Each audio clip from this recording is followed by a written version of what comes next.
Okay, number 10. This is my favorite one. I shouldn't say my favorite one, but I like this one a lot. It says, if every seed of seeming tragedy is giving the fruit of glory and reward, and we kind of tried to really analyze like the seed and the fruit, and just kind of really put it in that perspective. And as we discussed it, it was like, you know, if you came upon a seed and you didn't know what it was, you would kind of just disregard it. But then if you compared it to a person that came upon a seed and knew what could come from it, you would treat it differently, you know. And the power, you know, from if you look at the seed and what actually comes, you know. If you look at this like a peach seed, either way. Yeah. And what beautiful thing that comes from that, and all the growth and the change that has to come from a seed to produce the fruit. And that fruit and how much it can provide for other people. You know? Right, right. Now, I want to add a little tiny thing to this. In the seed of seeming tragedy, the appearance of tragedy is almost always perceived as bad. Right? The appearance of tragedy, this bad thing happened. Even, I mean, when you think of, let's use your analogy of the peach tree. I mean, you'd think that, you know, a huge storm might be bad for this thing, but it's actually, you know, a seemingly tragic huge storm, but it ends up giving water to the seed. We think that things happen and we go, oh, how awful. The baby's born, stillborn. I forgot who was who. Yeah, how tragic that was.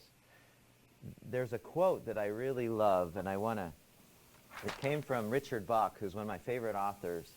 He said this, this was in the book called Illusions, the Adventures of a Reluctant Messiah. It's a really, really cool book. You could read it in the evening. Illusions by Richard Bach. You'd like that one too. On the list?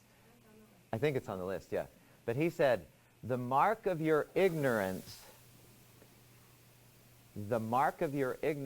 is your belief in, let's see, I thought I had this, but I want to read it. The mark of your ignorance is the depth of your belief in injustice and tragedy. What the caterpillar calls the end of the world, the master calls a butterfly. Yeah, the mark of your ignorance is the depth of your belief in injustice and tragedy.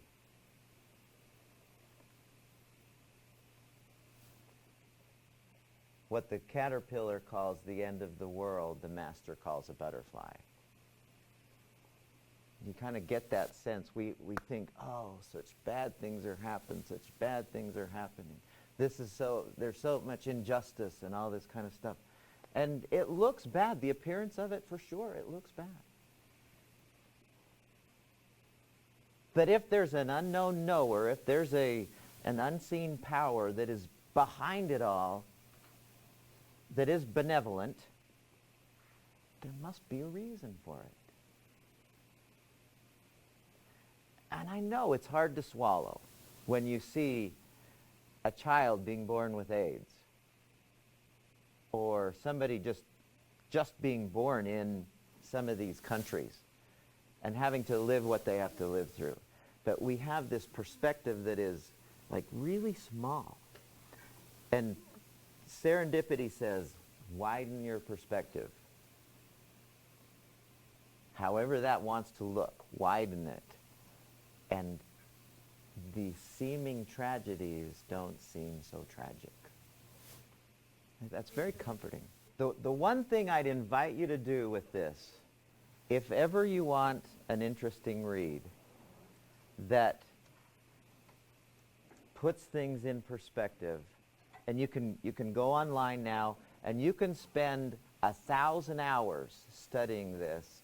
Study the experiences of people who've had what they call near-death experiences.